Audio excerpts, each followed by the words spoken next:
Grabe mga kuys, ito na yata yung lugar sa amin na pinakamaraming food tripan na napuntahan ni kuya nyo at ni ate nyo. At bukod pala sa food tripan, ito rin yung lugar na pwede kayo magbanding ng pamilya mo. Excited na akong ipakita sa inyo yung experience namin dito, kaya i-introan ko na. Another day, another food tripan na naman tayo mga kuys. Kaya wag na natin patagalin to at umpisa na natin agad.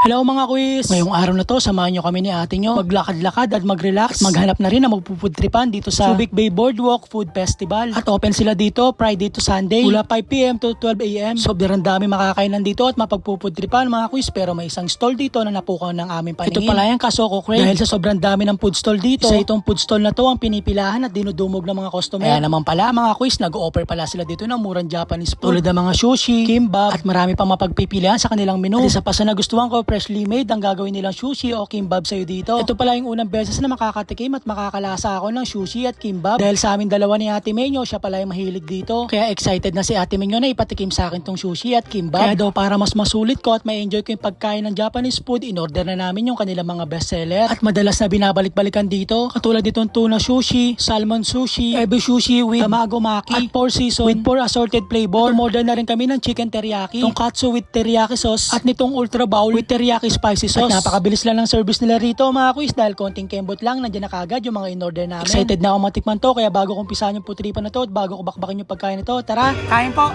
Unang titikman ko pala at lalasahan dito mga kuys, itong ultra bowl with teriyaki spicy sauce. Pagkalasa ko pa lang mga kuys, alam ko na kung bakit isa ito sa bestseller nila. Kitang-kita nyo naman sa video, sobrang dami ng serving. Sabay tikim nitong chicken teriyaki na talaga naman yummy.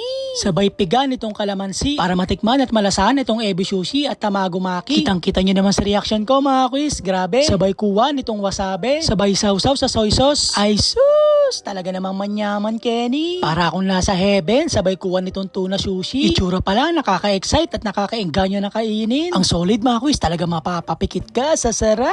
At tinikman ko na rin itong 4 season with 4 assorted flavor. At dito sa part na to mga kuys, hindi na nagpauli sa Ate Menyo, kanina niya pa pala ako inihintay. Sabay kagat nitong tuna sushi. Ayon kay Ate Menyo, masarap daw dahil ito daw yung unang tikim niya ng tuna. Kagaya ko, ito daw yung unang beses na makakatikim at makakakain siya ng raw meat. At kitang-kita nyo naman sa video yung facial expression niya at yung mga kilos niya, talaga naman nag-e-enjoy si Ate Menyo. Ayon sa kanya, legit masarap at nirate niya pa to ng 10 star. At hindi na rin pinalagpas ni Ate Menyo tikman at lasahan itong tonkatsu with teriyaki sauce. Available din for delivery ang Kasoko Crave. Maaari kayo mag-order via Grab or magpabook sa Maxim or mag-message sa kanilang FB page na Kasoko Crave. Overall experience namin ni Ate Menyo, sulit at kami ay uulit. Kaya mga quiz, testing nyo na dito at ginagaranti ako, hindi ako mapapaya sa inyo. Dito ko na pala tatapusin yung video na to mga quiz. Stay hydrated, keep safe, and God bless everyone. Maraming salamat. Bye!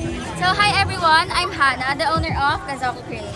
So we're located at SBMA Boardwalk for the Subic Bay Food Festival. Open kami sa Boardwalk every Friday to Sunday, 5 PM to 12 AM. So tara na guys, let's be craving satisfied with Kasoko Crave. Thank you!